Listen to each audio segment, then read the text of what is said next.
قابل قدر پیارے بزرگوں، قرآن مقدس کی 8 سورت سے متعلق چند گزارشات آپ کی خدمت میں پیش کی جا چکی ہیں۔ آج کی اس نشست میں ہم قرآن مقدس کے باعتبار ترتیب 9ویں سورت، جسے سورہ برأت اور سورہ توبہ دونوں نام سے یاد کیا جاتا ہے، اس کا مختصر خلاصہ آپ کی خدمت میں پیش کریں گے۔ اس سورت کے اندر 16 رکوع، 129 آیات، 2506 کلمات اور 10,873 حروف ہیں۔ یہ سورت کا شمار بھی مدنی صورتوں میں ہوتا ہے۔ مضامین کے اعتبار سے یہ سورت فتح مکہ کے ارد گرد کے حالات پر روشنی ڈالتی ہے۔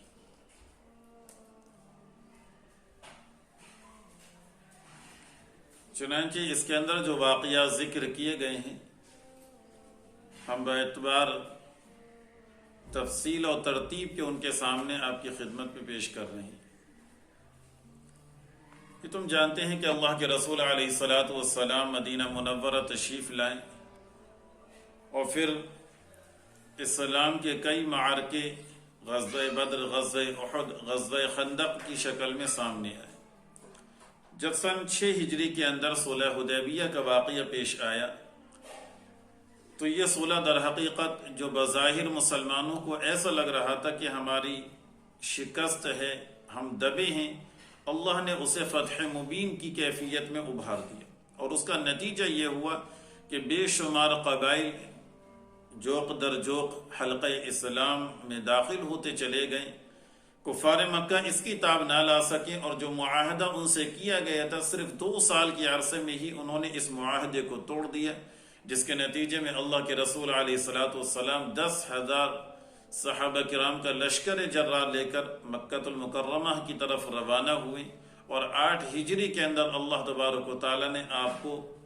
مکہ پر فتح نصیب فرمائی۔ اس موقع پر آپ کی جانب سے صاف اعلان تھا، لا تصریب علیکم اليوم اذهبوا وانتم الطلقاء، کہ تم سے کوئی بدلہ نہیں لیا جائے گا۔ حالانکہ ان میں وہ بھی تھے کہ جنہوں نے بعض مسلمانوں کے والدین کو شہید کیا، بعض ایسے بھی تھے جن کے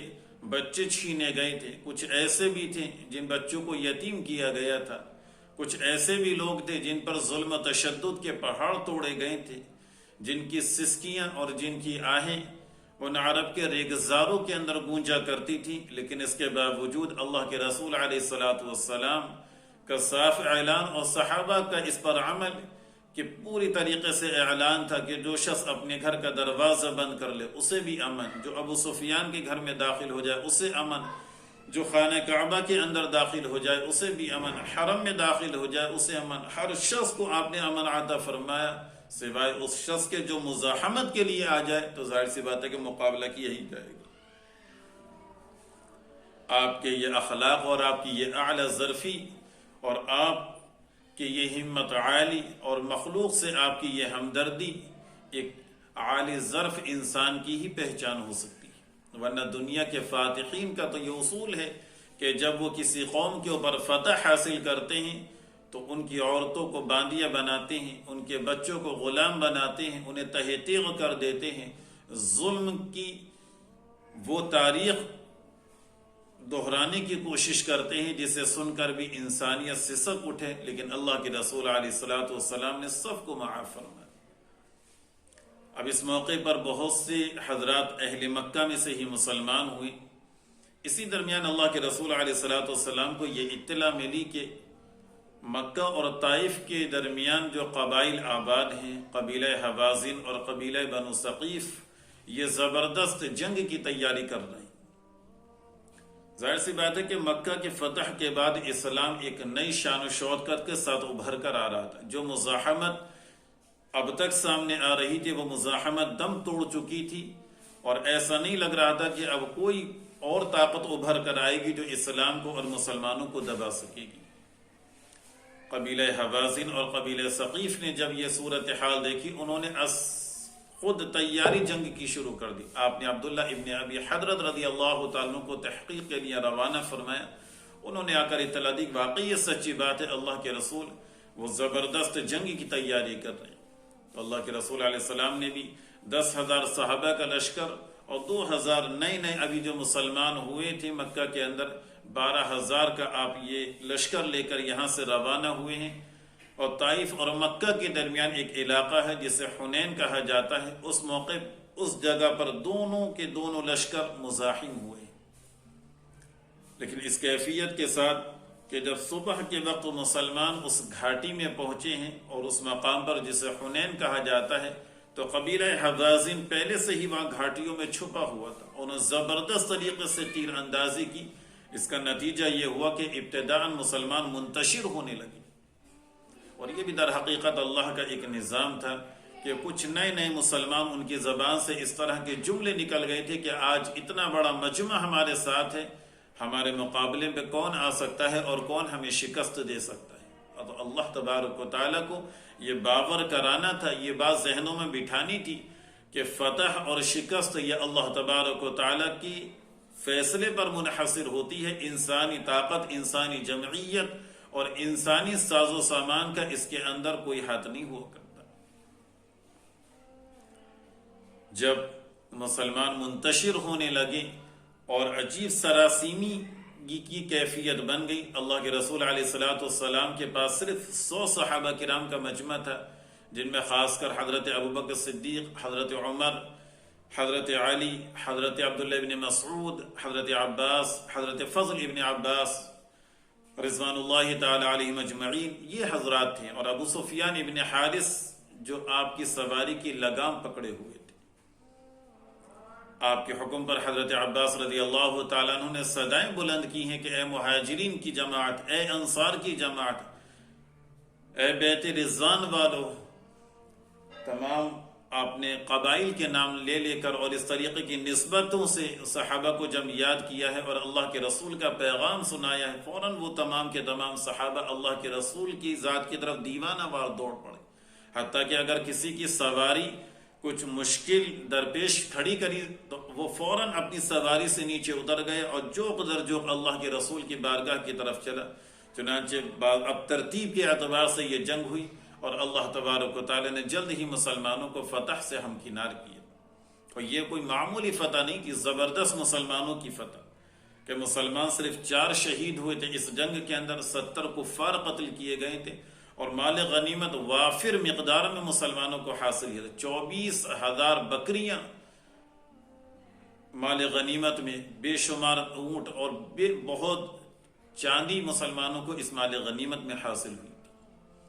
تو ایک فتح تھی جس کے متعلق اللہ نے اس صورت کے اندر بیان فرمایا لَقَدْ نَصَرَكُمُ اللَّهُ فِي مَوَاطِنَ كَثِيرَةٍ وَيَوْمَ حُنَيْنٍ إِذْ أَعْجَبَتْكُمْ كَثْرَتُكُمْ فَلَمْ تُغْنِ عَنْكُمْ شَيْئًا وَضَاقَتْ عَلَيْكُمُ الْأَرْضُ بِمَا رَحُبَتْ ثُمَّ وَلَّيْتُمْ مُدْبِرِينَ.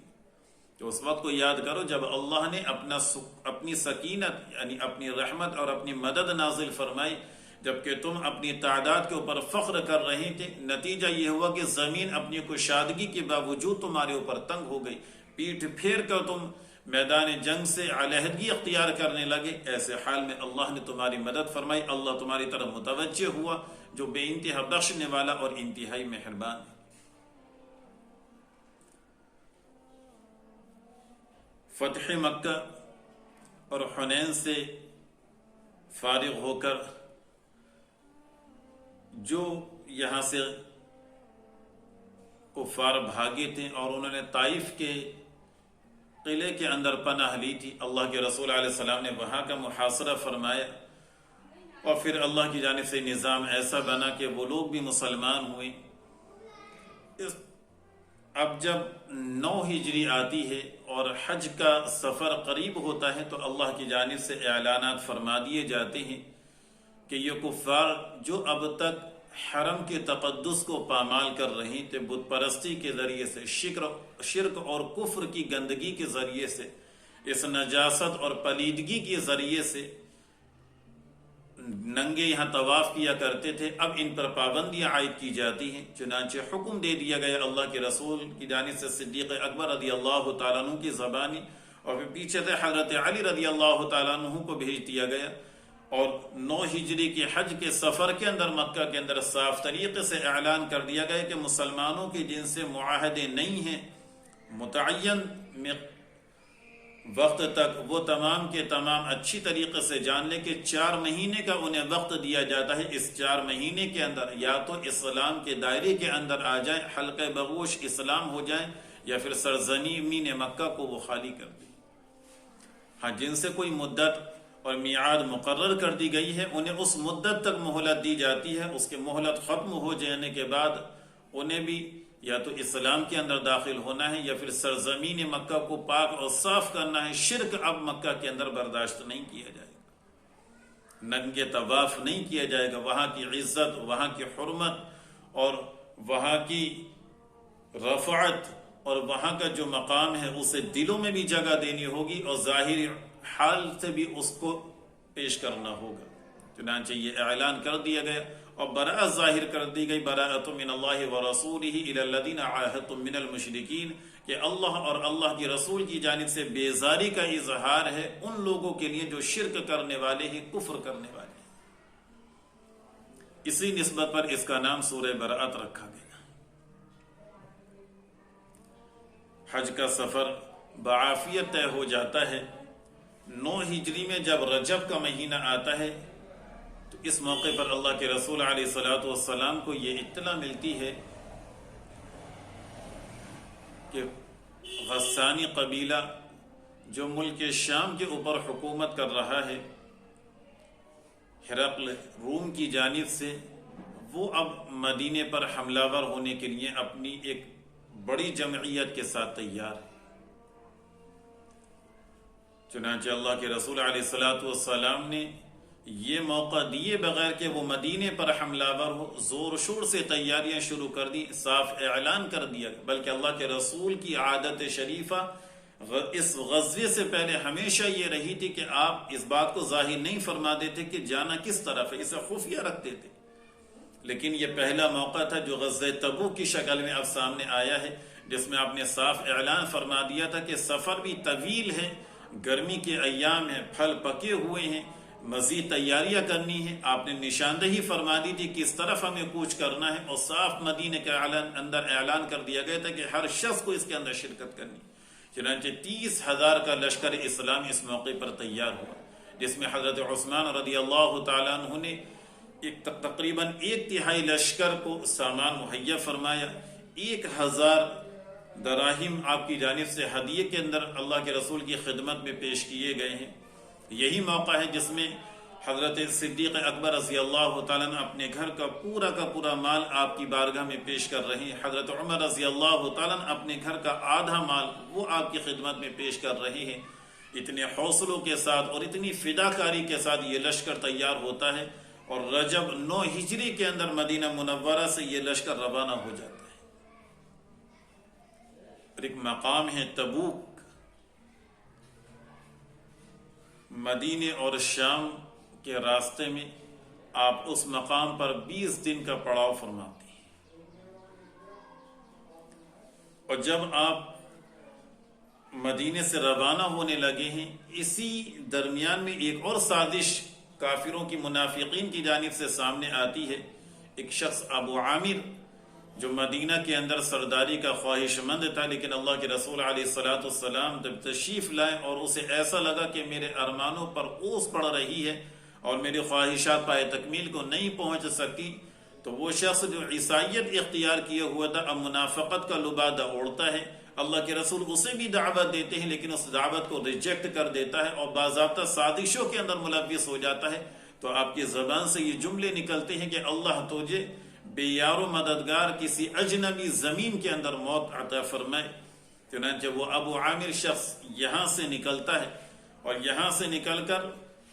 شاہ ہرقل کے پاس پہنچ کر سازشوں کا تانا بانا بنتا ہے، اور مدینے کے اندر جو منافقین کا طبقہ تھا ان میں سے 12 لوگوں کو تیار کرتا ہے کہ مسجد قباء کے قریب ہی ایک ایسی مسجد تعمیر کی جائے جس کے اندر اسلحہ جات رکھے جا سکیں، تلوار، نیزے، انیاں، یہ سب رکھے جا سکیں۔ اور جب اللہ کے رسول یہاں تشریف لائیں تو ان سے اس مسجد کی بنیاد رکھوائی جائے تاکہ اس سے یہ بات ظاہر ہو سکے. افتتاح اللہ کے رسول سے فرمایا جائے کہ یہ مسجد ہی ہے، اور اندر مسلمانوں کے خلاف سازشیں رچی جائیں، اور تاکہ جب غسانی بادشاہ حملہ ور ہو یا بعد میں کوئی موقع آئے تو ایک تو باہر سے دشمن حملہ ور ہو جائے، دوسرے اندر سے منافقین بھی مخالفت پر آ جائے. نتیجہ یہ ہو جائے گا کہ مسلمان شکست کھا جائیں. اللہ کے رسول جب تبوک سے واپسی فرماتے ہیں، یہاں تو آپ یہ فرما دیتے ہیں، وہ منافقین آپ کے پاس آتے ہیں کہ اس مسجد کا افتتاح فرما دیجئے. آپ عذر فرماتے ہیں کہ ابھی تو لمبا سفر درپیش ہے، واپسی میں ہم دیکھیں گے. واپسی کے وقت آپ مسجد قباء کے قریب پہنچے بھی نہیں ہوتے، یعنی ابھی افتتاح نہیں کیا ہوتا ہے کہ اللہ کی جانب سے وحی نازل فرما دی جاتی ہے کہ اس مسجد کا مقصد صرف اللہ اور اللہ کے رسول سے دشمنی لینا ہے، دشمنی کرنا ہے، اور ایمان والوں کے درمیان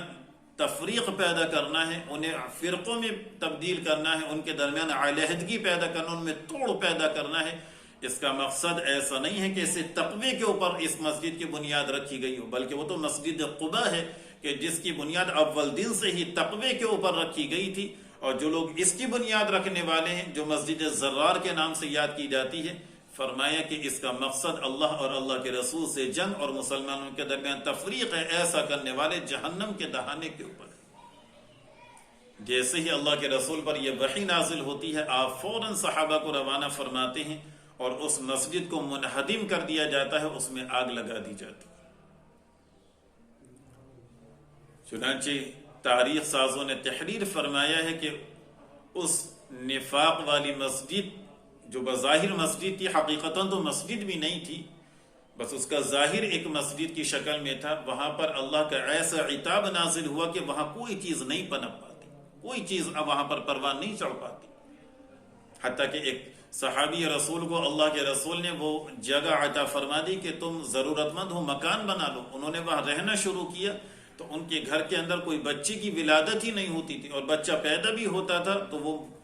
وفات پا جاتا تھا. چنانچہ ان صحابی نے بھی اس مقام کو چھوڑ دیا. لکھنے والوں نے یہاں تک تحریر فرمایا کہ وہاں پر اگر کوئی مرغی انڈا دے دے تو اس کا بچہ بھی پروان نہیں چڑھ سکے. یہی وجہ ہے کہ 1400 سال گزرنے کے بعد بھی آس پاس تمام تعمیرات ہو چکی ہیں، لیکن وہ جگہ آج بھی ایسے ہی خالی پڑی. اور اس کے بالمقابل مسجد قباء کہ جس کی بنیاد تقوی پر رکھی گئی، اللہ کی اطاعت کے لیے رکھی گئی، اللہ تبارک و تعالی نے اس کے متعلق فرما دیا، اور اللہ کے رسول نے وضاحت فرما دی کہ جو شخص مسجد قباء کے اندر نماز پڑھے گا ایسا ہے جیسا کہ اس نے عمرے کے فریضے سے فراغت حاصل کی. یعنی ایک عمرے کا ثواب عطا فرمایا جاتا ہے اگر آدمی وہاں پر نماز ادا کرتا ہے. اس لیے حجاج کرام یا عمرہ کرنے والے جب جاتے ہیں تو ان کی کوشش ہوتی ہے کہ کم سے کم 2 نفل مسجد قباء کے اندر ہی ادا کریں. آپ تشریف لے آتے ہیں. اب جب مدینہ منورہ کے اندر پہنچ گئے آپ اور بعافیت و صحت یہ اسلامی لشکر واپس آ گیا تو منافقین کے لیے انتہائی پریشانیاں کھڑی ہو گئی. اب فکر دامنگیر ہو گئی کہ اللہ کے رسول کے سامنے کیا عذر ظاہر کریں گے، کیونکہ غسانی بادشاہ کو تو ہمت ہی نہیں ہوئی، حوصلہ ہی نہیں ہوا کہ تبوک میں آ کر مسلمانوں سے مزاحم ہوتا. خوف کی وجہ سے اپنے قلعے کے اندر محصور ہو گیا، اور اسلامی لشکر فتح و نصرت کے نقارے بجاتا ہوا مدینے کے اندر داخل ہوا. چنانچہ منافقین اب آ کر عذر کرنے لگے اور حیلے اور بہانے پیش کرنے لگے، کیونکہ مدینے کے اندر تقریباً 80 حضرات تھے، یہ 80 منافق کی تعداد تھی، اور بقیہ معذورین تھے. لیکن ان میں 3 صحابہ بھی ایسے تھے جو نہیں جا سکے تھے اور اس غزوے میں شریک نہیں ہو سکے تھے، لیکن حقیقتاً ان کے دلوں کے اندر ایمان راسخ تھا. ان میں کعب ابن مالک، ہلال ابن امیہ اور مرارہ ابن ربیع رضوان اللہ تعالی علیہم اجمعین. کعب ابن مالک کہتے کہ میں اللہ کی رسول کی بارگاہ میں حاضر ہوا، حالانکہ میرے متعلقین کا کہنا بھی تھا کہ میں کوئی عذر پیش کر دوں، جھوٹا بہانہ کر دوں، لیکن میرے دل نے گوارا نہیں کیا. میں نے اللہ کے رسول سے صاف کہہ دیا، اللہ کے رسول میں خواہش مند بھی تھا اور تیاری بھی میں روزانہ کرتا تھا، لیکن یہ میری سستی رہی اور کاہلی رہی جس کی وجہ سے میں اس غزوے میں شرکت نہیں کر سکا. آپ نے میری یہ بات سنی اور فرمایا کہ اللہ ہی تمہارے بارے میں بہترین فیصلہ فرمائے. اس پر پھر اللہ کی جانب سے یہ آیات اتری جس میں بائیکاٹ کا حکم دیا گیا کہ 50 دن کی میعاد مقرر کی گئی کہ 50 دن تک تمام مسلمان ان 3 حضرات سے سلام کلام کچھ نہیں کریں۔ کعب ابن مالک کہتے ہیں کہ جب یہ بائیکاٹ آیا تو ایسا لگتا تھا کہ یہ زمین اپنی کشادگی کے باوجود ہمارے اوپر تنگ ہو گئی، کہ وہی مدینہ جو اپنا لگتا تھا ایسا اجڑا اور ویران معلوم ہوتا تھا کہ میں مسجد میں بھی نماز پڑھنے کے لیے جاتا اور نماز میں کنکھیوں سے اللہ کے رسول کی طرف بھی دیکھتا کہ آپ میری طرف متوجہ ہیں یا نہیں ہیں۔ بازاروں میں بھی شرکت کرتا لیکن مجھ سے نہ کوئی سلام کرتا نہ کوئی جواب دیتا۔ حضرت ابو قتادہ رضی اللہ تعالیٰ عنہ کے پاس میں جب بے چین دل کے پاس پہنچا اور ان سے کہا کیا تم نہیں جانتے کہ میں حقیقتاً مسلمان ہی ہوں، اور ان کے سامنے میں نے کئی باتیں رکھی لیکن اس پر انہوں نے یہی جواب دیا کہ اللہ اور اللہ کے رسول بہتر جانتے ہیں۔ کہتے کہ 40 روز اسی حال میں گزرے تو ہلال بن امیہ رضی اللہ تعالیٰ عنہ کی اہلیہ اللہ کے رسول کے پاس تشریف لائیں جب یہ حکم دیا گیا کہ اپنی بیویوں سے بھی تمہیں دور رہنا ہے اور علیحدگی اختیار کرنی،